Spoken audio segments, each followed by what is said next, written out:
ang pinakalatest at pinakabago sa isang babaeng pinupormahan di umano at nililigawan ni Josh Cullen, member ng Kaya na si Charis. Ito pala ang itsura at kaganda ni Kaya member Charis na pinupormahan ni Josh Cullen. Napakaganda, chinita at maputi, flawless. Nagkita nga ang dalawa at nagpakilig sa mga fans lalo na sa 18.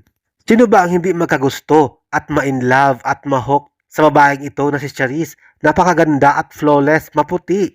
Ito nga ang usap-usapan sa mga social media, lalo na sa TikTok, na nagkita di umano ang dalawa.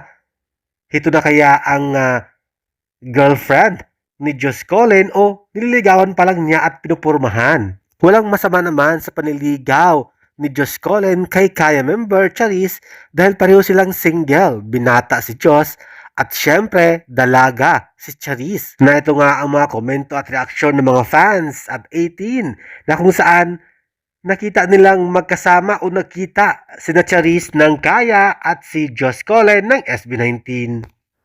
Samantala, basahin muna natin ang radar.ph publication tungkol sa nakitang meet in public ang dalawa, sina Josh Cullen at Kaya members Charis. Marami ang kinilig at marami ang nagkomento. Ito nga ang mga espekulasyon at ang iba alam na nililigawan ni Josh Cullen ang member ng Kaya na si Charis. Kaya heto nga ang komento at syempre ang radar.ph naglabas ng caption sa kanilang articles.